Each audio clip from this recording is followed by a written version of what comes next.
நம்முடைய அரசியல் வரலாற்று மட்டுமில்லாமல்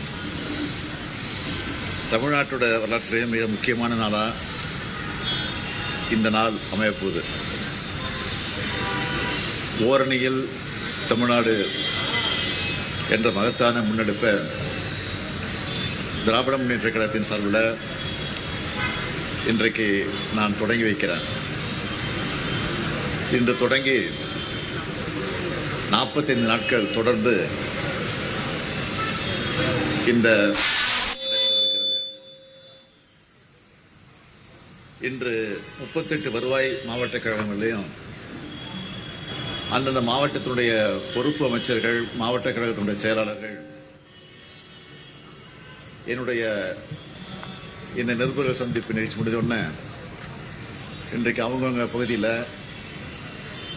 ஊடக தோழர்களையும் பத்திரிகை நண்பர்களையும் சந்திக்க இருக்கிறாங்க.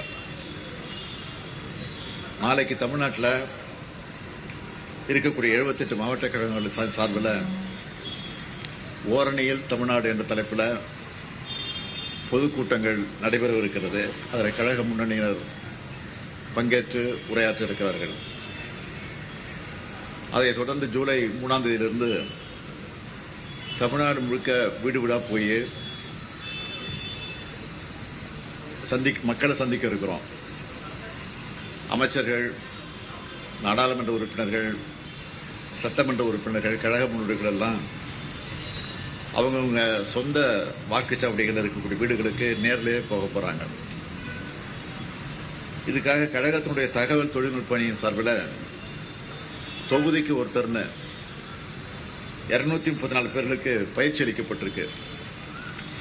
அந்த பயிற்சி பெற்ற 234 பேரும் தமிழ்நாடு முழுக்க 68,000 வாக்குச்சாவடிகள் இருக்கக்கூடிய பூத் டிஜிட்டல் ஏஜென்ட்டுகளுக்கு பயிற்சி தந்திருக்காங்க. தமிழ்நாட்டினுடைய மண், மொழி, மானம் காக்க மக்கள் எல்லாரையும் ஓரணியில் திரட்டுறது தான் இதனுடைய அடிப்படையும் முதன்மையான நோக்கமும். தமிழ்நாட்டுக்கு தொடர்ந்து இழைக்கப்படக்கூடிய அநீதிகள், தமிழ்நாட்டு மக்கள் எல்லாரும் ஒருங்கிணையணும், அதை எதிர்த்து போராடணும் என்பதற்கான முயற்சி தான் இந்த முயற்சி. ஒன்றிய பாஜக அரசால் நம்முடைய தமிழும் தமிழ்நாடும் இப்படியெல்லாம் பாதிக்கப்படுதுன்னு நான் ரொம்ப உங்களுக்கு சொல்ல தேவையில்லை. சுருக்கமாக சில தலைப்புச் செய்திகள் மாத்திரம் நான் உங்களுக்கு சொல்ல விரும்புகிறேன். அரசியல், பண்பாடு, மொழி, பொருளாதாரம் எல்லா வகையிலும் நமக்கு எதிராக செயல்படுறாங்க என்பதற்கு சில எடுத்துக்காட்டுகளை சொல்லணும்னா, அனைத்திலும் இழந்த தமிழ்நாட்டை ஒன்றிய அரசு பல்வேறு வழிகளில் பல்வேறு நிலையில் தொடர்ந்து புறக்கணிச்சுக்கிட்டு இருக்கு. தமிழ்நாட்டிலிருந்து வசூலிக்கப்படக்கூடிய வரியை தமிழ்நாட்டுடைய வளர்ச்சிக்கு தர்றதில்லை. தமிழ்நாட்டுடைய நிதி உரிமைகள் ஜிஎஸ்டி கொள்கை மூலமாக அது புறக்கணிக்கப்படுது. எதிர்க்கட்சிகள் ஆளக்கூடிய மாநிலங்களுக்கு உரிய நிதி ஒதுக்கிறது இல்லை. தமிழ்நாட்டுக்கான சிறப்பு திட்டங்களும் கிடையாது. பள்ளி கல்விக்கான நிதியும் மறுக்கப்படுது. ஒன்றிய அரசின் திட்டங்களுக்கும் தமிழ்நாடு அரசு தான் நிதியை தந்து அதை இன்னைக்கு நாங்கள் தொடர்ந்து நிறைவேற்றிட்டு இருக்கிறோம். நீட் தேர்வு மூலமாக அடித்தட்டு மாணவருடைய மருத்துவ கல்வி கனவு சிதைக்கப்பட்டிருக்கு. தேசிய கல்விக் கொள்கை இந்தி திணிப்பு கொள்கையாக மட்டுமே இருக்கு. தமிழுக்கு வெறும் 113 கோடியும், சமஸ்கிருதத்துக்கு 2,532 கோடியும் ஒதுக்கி இருக்காங்க. தமிழருடைய வரலாற்று பெருமைக்கு சொல்லக்கூடிய கீழடி அறிக்கையை வெளியிடாம திட்டமிட்டு மறைப்பதற்கான முயற்சியில் ஈடுபட்டிருக்கிறாங்க. இதையெல்லாம் நாங்கள் தொடர்ந்து பேசிட்டு இருக்கிற காரணத்தினாலேயோ என்னவோ தெரியல, தமிழ்நாட்டோட தொகுதி மறுவரை என்ற பேரில் தமிழ்நாட்டோட நாடாளுமன்ற தொகுதிகளோட கூட எண்ணிக்கையை குறைக்க திட்டம் தீட்டியிருக்காங்க. இப்படி சொல்லிகிட்டே போகலாம். ஒரு சிலவற்றை மட்டும் தான் உங்களுக்கு சொல்லியிருக்கிறேன். இதெல்லாம் வெறும் அரசியல் விமர்சனங்கள் மட்டுமில்லை, தமிழ்நாட்டினுடைய உரிமை சார்ந்தவை. இதெல்லாம் அரசியல் கட்சிகளால் மட்டும் இல்லை, ஒட்டுமொத்த தமிழ்நாட்டு மக்களாலும் எதிர்க்கப்படணும். இது அதுக்காக தான் தமிழ்நாட்டில் இருக்கக்கூடிய எல்லா வீட்டுக்கும் போய், அது ஆளுங்கட்சி எதிர்கட்சின்னு பார்க்காம எல்லா வீட்டுக்கும் போய் மக்கள் எல்லாரையும் சந்திக்க போகிறோம். அப்போ தான் திராவிட முன்னேற்ற கழகத்தில் இணைய விரும்புகிறவங்க இணையலாம். திமுகவில் சேர ஆர்வம் இருக்கிறவங்க செயலி மற்றும் நேரடி படிவம் மூலம் பதிவு செய்யப்படுவாங்க.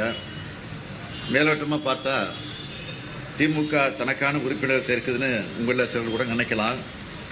ஆனால் உண்மையான நோக்கம் என்னன்னா, கட்சி எல்லைகளை தாண்டி தமிழ்நாட்டுடைய நலனுக்காக தமிழ்நாடு ஒன்றுபட்டு நிற்கிறப்போ எந்த சக்தியாலும் நம்ம வீழ்த்த முடியாதுன்னு காட்டியாகணும். பாஜகவோட அரசியல் படையெடுப்பை, பண்பாட்டு படையெடுப்பை, தமிழ்நாடு மீது தொடுக்கப்பட்டிருக்கக்கூடிய பொருளாதார போரை எதிர்கொள்ள நெஞ்சுரம் உள்ள அரசியல் சக்தி தேவை. அதை உருவாக்கத்தான் ஓரணியில் தமிழ்நாடு என்கிற பரப்பு உரையை ஒரு இயக்கமாகவே தொடங்கி நடத்த இருக்கிறோம் என்பதை நான் உங்களுக்கு தெரிவித்துக் கொள்கிறேன்.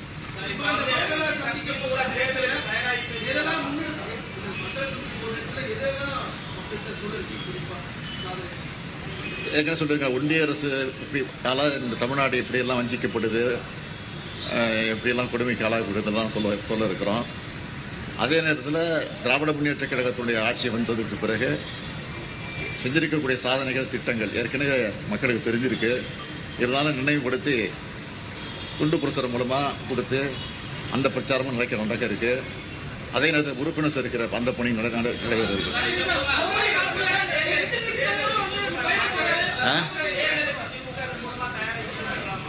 நிச்சயமா நிச்சயமா இப்ப இல்ல தயாராக ரொம்ப நாளாச்சு.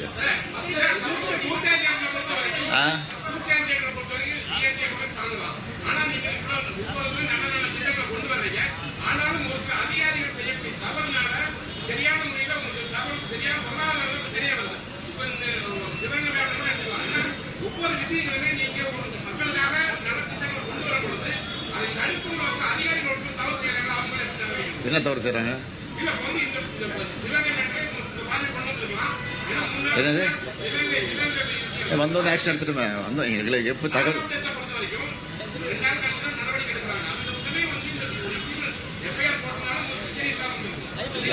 தகவல் தெரிஞ்ச உடனே நடவடிக்கை எடுத்தாச்சு, கைது பண்ணியாச்சு. இன்னைக்கு கூட மேலதிகாரி நடவடிக்கை எடுத்திருக்கிறோம்.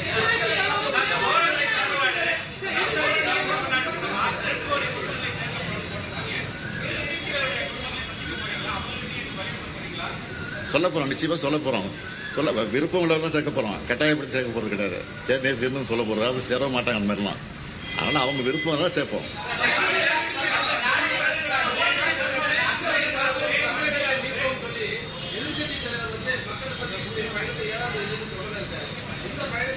அவர் இப்போதான் மக்களை சந்திக்க போறாரு. இப்போதான் மக்களை சந்திக்க போறாரு. நாங்கள்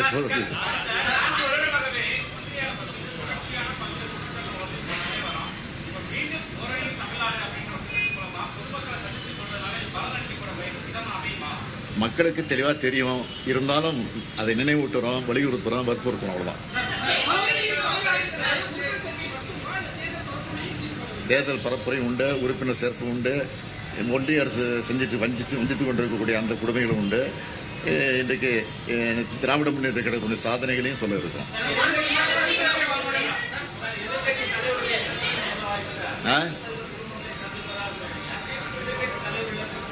எதிர்கட்சி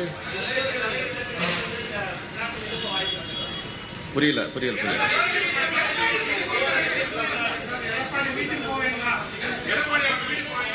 அது அங்கே இருக்கிற சூழ்நிலையை பொறுத்து இருக்கு. அவங்க ஒரு பிடிச்சிருக்கோம் அவங்கள்ட்ட, அவங்க சூழ்நிலை தவிர போவாங்க. நான் அந்த பகுதியில் தான் நிச்சயம் போவேன்.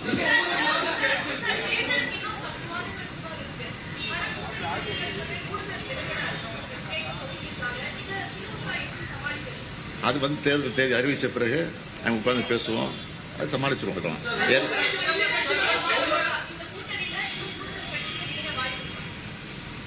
இப்போ இருக்கிற சூழ்நிலையை பொறுத்த வரைக்கும் வருவதற்கு வாய்ப்பு இருக்கு.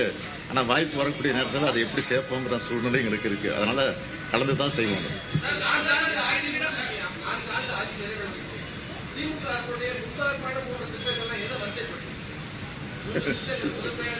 எல்லாத்தையும் வரிசைப்படுத்தலாம். அதான் நீ கேட்டங்கிறதுக்காக ஒன்று சொல்லிடுறேன். காலை உணவு திட்டம் அது தேர்தல் வாக்குறுதல் கிடையாது இல்லையா, அதை நிறைவேற்றிருக்கோம். மகளிர் உரிமை திட்டம் அது தேர்தல் வாக்குறுதி இருக்கு. அதை வந்து கிட்டத்தட்ட 60% நிறைவேற்றிட்டோம். இன்னும் ஒரு 20% மிச்சம் இருக்குது. அதையும் விட்டு போனது தான் அதுவும்.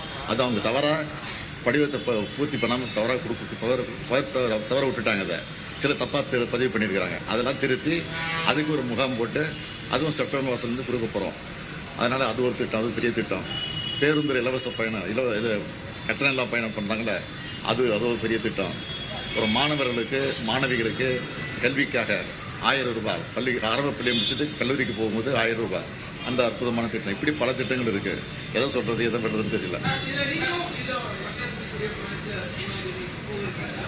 போவேன், வாய்ப்பு கிடைக்குமா போவேன்.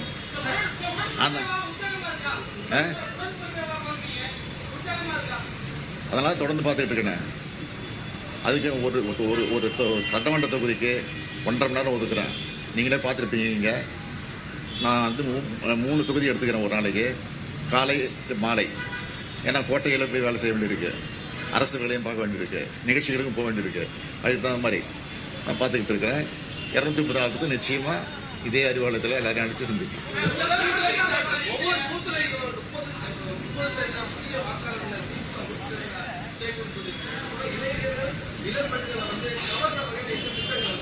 என்னங்க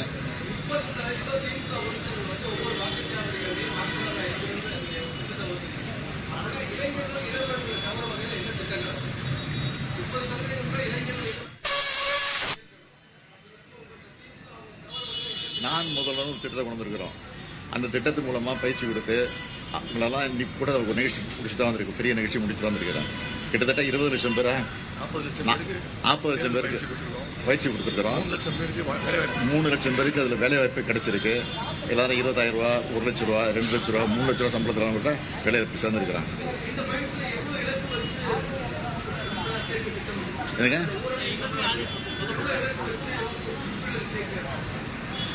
நாங்கள் டார்கெட் ஃபிக்ஸ் பண்ணியிருக்கோம். 30% ஒரு பகுதியும் சேர்க்கணும்னு சொல்லியிருக்கிறோம். எல்லாம் எங்களுக்கு வர செய்தியாக 30 இல்லை 40-50% சேர்ப்போங்கிற உறுதியும் கொடுத்துருக்குறாங்க. நாங்கள் ஏற்கனவே 200 சொல்லியிருக்கிறோம். அதை தாண்டி தான் வரும்னு நினைக்கிறேன்.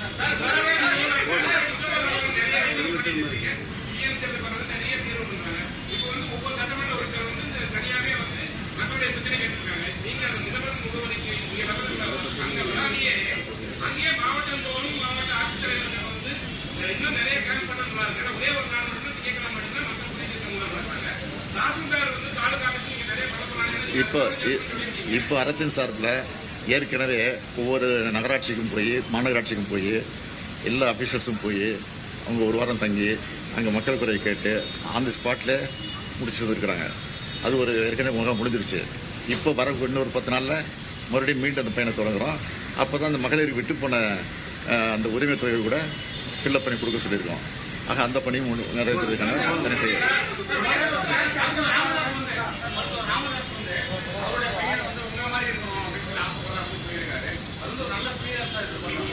இல்லை, அது அவருடைய ஆசை. அவருடைய கருத்தை மறுக்க முடியும். அவருடைய கருத்தை மறுக்க முடியாது, ஏற்றுக்க முடியாது. இதோட இம்பார்ட்டன்ஸ் இது வரைக்கும் இல்லை. வந்தால் சொல்லுங்கள், பரிசீலிக்கலாம்.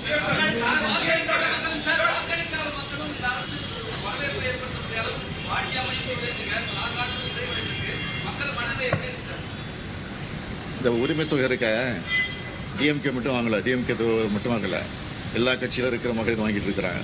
அதான் அப்பயே நான் சொன்னேன், பதவி ஏற்றுக்கிட்டு அன்றைக்கி முதல் நாளே சொன்னேன். இந்த ஆட்சி வந்து வாக்களித்தவர்கள் பெருமைப்படணும், வாக்களிக்க தவறுகள் இப்படிப்பட்ட கட்சிக்கு நம்ம வாக்களிக்காமல் போயிட்டோமே அப்படின்னு வருத்தப்படணும். அந்த மாதிரி சூழ்நிலை ஆட்சி நடத்தும்னு சொன்னேன். அதை நடத்திக்கிட்டு இருக்கிறேன்.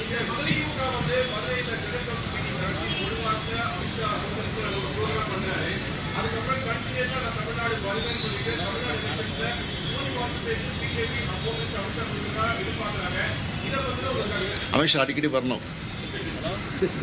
நான் ஏற்கனவே சொல்லியிருக்கிறேன், பிரதமர் அடிக்கடி வரணும். வந்து பொய்யை பேசிட்டு போகிறாங்க. அது பொய்ன்னு மக்களுக்கு தெரியுது. அது எங்களுக்கு தேர்தல் நேரத்தில் அது லாபமாக அடையும். அதே மாதிரி தான் ஏற்கனவே சொல்லி இந்த கவர்னர் மாற்றக்கூடாதுன்னு சொல்லிட்டு இருக்கிறேன். ஏன்னா கவர்னர் நல்லது செஞ்சாலும் மக்கள்கிட்ட ஈடுபடாது. நம்ம அந்த அளவுக்கு கெடுதல் செஞ்சுட்டு இருக்காரு. அதனால் அவங்க தான் வரணும் அடிக்கடி. அதுதான் என்னுடைய ஆசை.